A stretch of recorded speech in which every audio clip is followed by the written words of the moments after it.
이사야라는 인물은 여러분들이 잘 알 거예요. 이사야에 대해서 많이 들었고 또 특히 이사야서 6장 13절이나 그 13절의 그루터기나 7장 14절의 임마누엘이라는 그 말씀은 여러분들이 아주 익히 어려서부터 들었던 그 말씀이기에 이사야가 대충 어떤 인물인지 대충은 알고 하다못해 이름 정도는 여러분들이 굉장히 잘 알 것입니다. 당시 이사야 시대를 놓고 봤을 때 바벨론 정복은 사실 꿈에도 그리기 되게 어려운 이야기였거든요. 일단 바벨론이라는 나라 자체가 그 사람들에게 익숙하지 않았고, 그리고 바벨론은커녕 당장 당시에 이스라엘이 두 나라로 갈려서 그렇게 같은 민족끼리 그렇게 싸웠던 그런 시대였는데, 당장의 남유다 입장에서 북이스라엘을 이길 힘조차 제대로 없었을 만큼 국력이 그렇게 강하지 못했던 나라였어요. 근데 어떻게 바벨론을 정복을 했냐. 그리고 실제 역사가 증명했잖아요. 이사야와 그 렘넌트들을 통해서 바벨론이 정복됐다는 사실과 하나님의 말씀이 그대로 성취가 됐다라는 거를 가장 역사적이고 사실적이고 팩트로 확인을 할 수 있는 게 이사야서입니다. 그래서 함께 여러분들이 이 말씀의 역사성에 관해서 여러분들의 쌤들과 포럼을 하시면은 좋겠고요. 그래서 이 이사야의 바벨론 정복 예언과 함께 강단의 말씀을 확인을 해야 되는데 갈라디아서 6장 1절에서 5절 본문의 복음 가진 자의 형제 사랑의 말씀을 우리에게 선포를 하셨죠. 그래서 여러분들은 복음 가진 자예요. 그 누가 뭐래도 여러분들은 어려서부터 성경을 상고하고 말씀을 보고 여러분들이 굉장히 반강제적이었을 수 있겠지만 어쨌든 여러분들은 말씀을 먹고 들으며 자란 복음을 가진 자예요. 그래서 여러분들은 말씀에서 말하길 분명히 이 시대에 구별된 자라는 것을 말씀하고 있습니다. 다른 거 가지고 구별됐다는 게 아니라요. 예수 그리스도를 알고 그 사실을 믿고 그 사실을 믿음으로 말미암아 구원을 얻었다. 생각보다 이런 사람이 그다지 많지가 않아요. 뭐 많든 적든 그것과 상관없이 그 복음의 가치는 그걸 뛰어넘지만 여러분들은 분명히 복음을 가진 자이고 그렇기에 구별된 자예요. 그래서 그 구별된 자, 복음 가진 자가 할 수 있는 게 바로 형제 사랑이거든요. 분명히 형제 사랑 뭐 이러니까 뭐 내 뭐 형을 사랑하라는 말이냐, 뭐 동생 사랑하라는 말이냐, 징그럽게 뭘 그런 사랑을 하라고 하냐 갑자기 하고 생각할 수도 있는데 뭐 정확하게 말하면은 교회 안에서 뭐 성도님들끼리 그리고 여러분들 뭐 랩런트들 친구들 그리고 쌤들 간에 이렇게 서로 사랑하고 얘기하고 이렇게 사이좋게 지내고 사실 그 이상의 것을 말씀을 통해서 함께 서로 나누고 그 사랑을 강단의 말씀을 통해서 우리에게 주셨거든요. 근데 지금 세상이 참 사랑이 사랑하기가 어렵고 사실상 불가능한 세상이잖아요. 일단 모든 사랑에 되게 조건을 달아버려요, 반드시. 뭐 지난주에도 말씀을 드렸지만 여러분들이 드라마를 많이 보신 분들은 더 잘 아시겠지만 굉장히 쟁취하는 사랑을 강조를 많이 하거든요. 굉장히 그리고 조건이 많이 달린 사랑을 또 강조를 해요. 드라마뿐만 아니라 그리고 실제 현실 속에서도 당장에 내 기준에 부합하지 않은 이성을 봤을 때 일단 욕부터 막는 세상이잖아요. 특히 요즘 같은 세상에는 더더욱 그렇고요. 그래서 특히 제가 이렇게 집에 일주일에 있게 되다 보니까 뭐 포장용 단어로 재택치료라고 하는데 사실 솔직히 말해서 집에 처박혀 있었던 거죠. 아무튼 뭐 그래도 수요일부터 저도 합격해 가는 뭐 했으니까만 아무튼 그래서 평소보다 조금 더 정보를 많이 확인을 하게 되더라고요. 뭐 되게 여러 가지. 그래서 뭐 제가 또 이제 전도사다 보니까 제가 되게 여러 많은 카톡방에 되게 초대가 되어 있거든요. 말씀도 많이 받고 되게 정보도 공유하면서 서로 확인하고 포럼할 수 있는 그런 카톡방에 제가 초대가 되어 있는데 한 카톡방에 되게 이슈가 있었어요. 되게 조금 큰 문제가 생겼어 가지고 이게 디테일하게 말씀드릴 수는 없고 남들이 보기에 참 되게 지적할 부분이 많은 그 이성 문제. 그러니까 남자 여자와의 관계. 되게 불건전한 건강하지 못한 그런 관계. 또 그 일 가지고 뭐 "그 사람이 어떻다. 뭐 이거 어떻게 말해야 된다. 우린 이걸 가지고 얘기를 해야 된다. 이게 답이다. 저게 답이다." 이런 식으로 굉장히 많은 대화들이 오갔거든요. 대충 여러분이 생각하는 그런 어떤 오지랖의 한 종류가 그런 대화들이 되게 많이 오갔다고 보면 돼요. 물론 믿음을 고백하신 분들도 당연히 많았지만요. 또 굉장히 논리적인 분들도 많았고요. 굉장히 이성적인 사고를 가지고 말씀을 하시는 분들도 많았고 뭐 나름대로의 답을 제시하는 분들도 뭐 계셨습니다만 이런 걸 다 떠나서 제가 한 가지를 좀 분명히 느낀 거는 거기에는 사랑이 없었어요.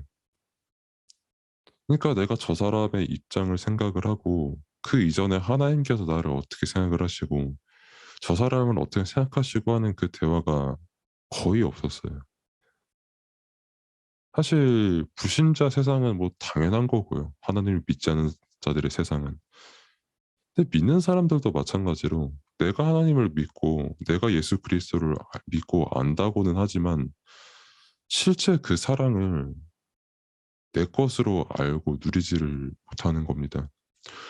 그래서 그 사랑이 없으니 뭐가 없냐면 생명이 없어요. 뭐 제가 뭐 어제 이슈들이 되게 많았잖아요. 이번 주에 뭐 뉴스를 보신 분들은 아시겠지만 뭐 투표 관련해서도 많았고 저도 이제 확진자다 보니까 어제 투표를 하러 갔거든요. 근데 뉴스에 나왔던 그대로의 내용이 제가 갔을 때도 있었어요. 뭐 투표함 문제도 있었고 뭐 선관위 관련된 그런 문제도 저는 현장에서 직접 제 눈앞에서 경험을 했고 굉장히 시간이 딜레이가 되는 그런 것도 체험을 했고 거기도 마찬가지로 자기 주장밖에 없어요. 물론 객관적으로 잘잘못을 위법을 누가 했는지 뭐 그런 거는 가릴 수 있지만 실제 그 현장에 참된 사랑을 하고 그렇기에 상호 간의 생명을 더욱더 살릴 수 있는 그런 게 있을 수가 없는 현장이었어요. 뭐 지금 당장 일어나고 있는 전쟁도 마찬가지고요. 뭐 되게 뭐 IT 쪽으로 가도 뭐 핸드폰 성능 가지고 사기를 치는 그런 이슈도 이번에 나왔잖아요. 지오에스 사태 같은. 그런 것처럼 굉장히 나중심적으로 생각을 하고 굉장히 내가 생각할 때는 내 스스로 되게 합리적이고 정답이라고 생각하고 그런 부분들에 실제로 뭐가 있을 수가 없냐면은 사랑이 있을 수가 없는 거예요. 그러니 하나님께서는 분명히 날 사랑하시고 용서하시고 그 증거로 우리에게 복음을 알게 하셨잖아요. 근데 내가 사랑하지 못하고 내가 용서를 할 수가 없는 거예요, 그 사람을. 그래서 당장에 믿는 사람이라고 할지라도 어떤 내가 내 친구를 볼 때 제가 나에게 되게 싸가지 없게 행동하면은 그 싸가지 없는 걸 가지고 되게 율법적으로 정죄를 할 수밖에 없는 거죠. 되게 이성적이고 합리적인 척하면서 실제 거기에 사랑으로 서로 생명을 주고 살리는 그게 있을 수가 없는 겁니다. 하나님의 사랑이 없는 현장은. 하나님께서 뭐 날 사랑하시고 하나님께서 날 구원하시고 날 살리신 것도 아는데 난 그 사랑 주제도 잘 모르겠고 나는 쟤를 어떻게든 진짜 죽이고 싶거든요. 이런 마음을 가지고 살아가는 세상이잖아요, 솔직히 말해서. 저는 이번에 그거 참 되게 많이 느끼게 되더라고요. 그래서 여러분들은 어떤가를 한번 점검을 해 보시길 바라고 그렇게 여러분들은 제가 서두에 말씀드렸지만 여러분들은 복음에 가진 자거든요. 복음에 모든 답이 다 있는 거로 분명히 성경은 말하고 있거든요. 예수 그리스도 안에 모든 죄와 저주와 사단과 저주가 지옥 권세가 실제 그것으로부터 우리가 완전히 해방된 그 응답과 은혜를 누리고 있다고. 그리스도께서 십자가를 지심으로 말미암아. 근데 그거로 내 자신을 바라보고 상대방을 바라볼 수 있냐는 거예요. 그래서 우리가 뭘 알아야 되냐면 강단을 통해서 우리에게 늘 선포하시고 말씀을 주시는 내용이지만 율법으로 완성시키신 그리스도잖아요. 이 말은 무슨 말이냐면 어려우니까 쉽게 말해서 지난주에도 말씀드렸지만 원래 하나님의 율법대로라면 우리 다 죽어마땅한 사람이거든요. 예를 들어서 율법에 제가 남자잖아요. 근데 여자를 보고 예쁘다라고 성적인 요소를 조금이라도 느낀 순간 저는 눈깔을 뽑아야 됩니다. 그러면은 눈깔이 성할 사람이 제가 아는 한도에 내 사람 중에서는 잘 없어요.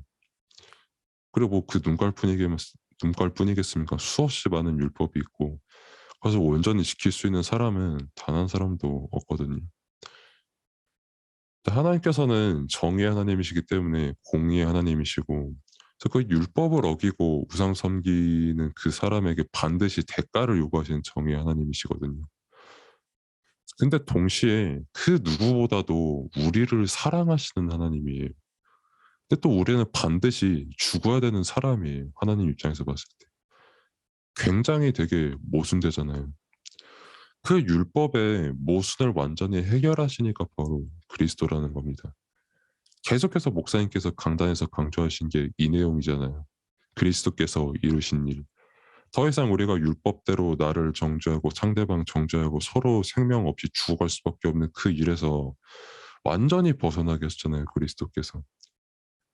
그 그리스도의 일, 나를 살리시고 우리의 모든 죄와 저주를 십자가에서 다 끝내시고 사단을 완전히 이기신 그 일이 그리스도의 일인데 그 일만이 나를 살릴 수 있는 거고 그 일을 실제로 믿는 사람에게 능력이 나타나는 겁니다. 서로 죽일 수밖에 없는 그 현장. 뭐 입으로는 사랑한다고 하지만 실제 그 사랑을 내가 온전히 행할 수 없고 또 마찬가지로 그걸 내가 받을 수 없는 세상이잖아요. 온전한 사랑은. 근데 그 흑암 현장에 하나님의 나라가 임하는 거예요. 그게 실제 우리에게 능력이 되는 거예요. 언제? 그 그리스도를 우리가 실제로 믿을 때 말씀에서 특별히 강단 말씀에서 선포하시는 그 복음의 내용을 우리가 믿을 때 실제 그리스도의 사랑, 하나님의 사랑을 우리가 체험하고 누리고 그거를 전달하게 되는 것이고 그 놀라운 사랑이 나타나는 그 본문이 오늘 우리가 함께 읽은 이사야 본문이라는 겁니다. 그래서 하나님께서 이스라엘의 포로가 될 것을 말씀을 하셨고 또 동시에 구원을 약속을 하셨어요. 이사야서 6장 1절에서 13절 말씀을 보면은 말씀을 진짜 지독하게도 안 듣는 세상이거든요. 말씀 한 구절 한 구절에 뭐 자기도 솔직히 잘 모르면서 이상한 뭐 팩트 체크 같은 거 막 하고 불신앙 들고 뭐 믿는다고 하면서도 뭐 이분 믿는데 실상 믿지 않고 그런 사람들이 가득한 세상이고 말씀에서는 이런 사람들이 더욱 더 가득할 거라고 말씀을 하십니다. 왜? 하나님을 떠난 말씀을 떠난 우상 숭배의 대가를 반드시 치러야 돼요. 사람들은. 근데 이 지독하게 말씀을 안 듣는 이런 시대의 멸망 예언 속에서 구원과 복음, 그리스도, 우리가 지금 믿는 그 그리스도를 약속을 하셨는데 그 말씀을 누리고 전달할 자로 바로 여러분들이 렘넌트로 부름을 받았다라는 겁니다. 그리고 아수르의 침략과 예언을 하셨고 실제 이게 역사적으로 성취가 되거든요. 이사야서를 쭉 보시면 이게 굉장히 역사적 사실을 적은 거예요. 말 그대로 이사야가 이런 역사를 보고 기록을 한 것과 동시에 하나님께서 말씀하신 그 일들이 예언들이 실제 일로 성취가 되었다라는 걸 우리가 역사적 사실로 볼 수가 있는 거예요.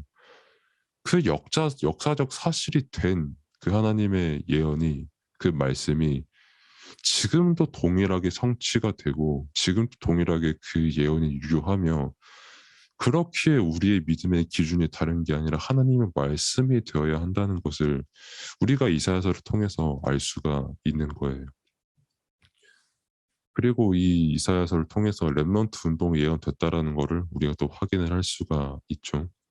그루터기를 예언을 하셨고 포로된 이스라엘이 해방이 되어서 정말 영원히 있을 하나님의 말씀을 찬양하고 그 땅에 하나님의 나라가 임하고 완성이 되는 응답을 누리게 될 것이다. 이거를 말씀으로 받았고 실제 그 말씀이 또 마찬가지로 이후 뭐 다니엘이나 에스더 같은 렘넌트들을 통해서 성취가 된 것을 우리가 말씀을 통해서 볼 수 있잖아요. 그리고 하나님의 백성을 보배롭고 존귀하게 여기는 그 하나님께서 새 일을 행하시는 그 렘넌트 운동을 우리가 또한 볼 수 있고 일어나 빛을 발하라는 이미 우리가 받은 그리스도의 응답을 비추는 그 렘넌트 운동 그리고 정말 하나님께서 행하시는 그 구원과 영광을 전하는 그런 파수꾼의 응답을 저와 여러분들이 실제 받게 될 것이다. 그리고 실제 이스라엘은 이것을 받고 누렸고 한 나라를 살리고 하나님의 이름을 온 천하에 알렸다. 이것을 우리가 확인할 수 있죠. 그래서 여러분들은 렘넌트입니다. 남은 자로 부름을 받았고 여러분은 그 현장에 남는 자가 될 것이고 뭐 여러분들이 나는 뭐 되게 왜소하고 아니면 나는 되게 또 반대로 되게 잘났고 이거 상관없이 복음을 가진 여러분들, 구별된 여러분들이 여러분들은 남을 자가 되고 남길 자가 되는 겁니다. 그래서 여러분들의 정체성을 분명히 해야 돼요. 가장 중요한 거는 정체성은 여러분들 스스로 정하는 것이 아니라 하나님으로부터 정해지는 것이 여러분들의 정체성입니다. 하나님께서 여러분들을 렘넌트로 부르셨고 구별하여서 복음을 알게 하셨고 또 여러분들은 복음을 아는 사람들이기에 구별된 자들이에요. 구별된 여러분들의 정체성.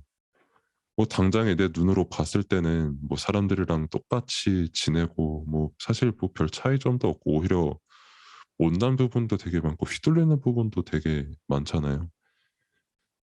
근데 그것과 상관없이 하나님께서는 여러분들을 그루터기, 렘넌트, 정말 복음을 누리고 전달할 자로 부르셨다라는 겁니다. 다시 말씀드리지만 이사야 시대에서도 그 당시의 말씀을 받았을 때 지금 어떻게 보면 그 이상으로 굉장히 허무맹랑한 소리였거든요.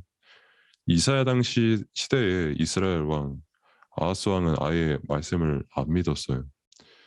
역사를 확인했음에도 불구하고 아예 말씀을 믿지 않았고 그냥 자기 좋을 대로 행하다가 말씀의 연이 그대로 성취가 되어서 되게 비참한 죽음을 맞이하는 거를 또 역사적으로도 볼 수가 있고 또 반대로 정말 그리스도를 믿은 사람들은 그 시대가 어느 시대였든 어느 형편이었든 그거 상관없이 일단 하나님의 사랑을 누렸어요.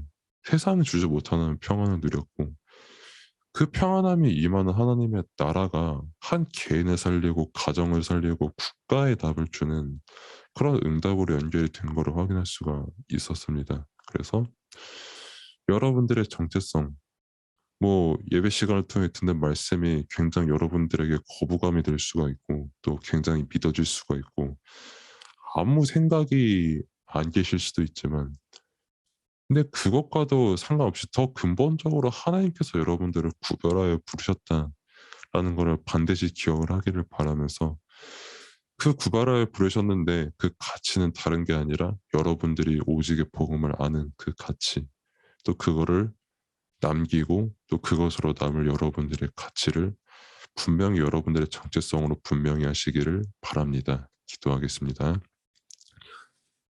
하나님 감사합니다. 정말 렘넌트들이 각자 현장에서 지금 예배를 드리고 있는데 더욱더 큰 하나님의 은혜를 체험하고 드리며 말씀을 깨달을 수 있는 지혜를 지금 이 순간 허락하시고 정말 말씀을 통하여서 렘넌트의 정체성을 분명히 할 수 있는 시대를 살리는 그 정체성을 분명히 할 수 있는 그런 시간 될 수 있도록 하나님께서 모든 것을 인도하시고 은혜를 베풀어 주옵소서 예수 그리스도 이름으로 기도드립니다. 아멘.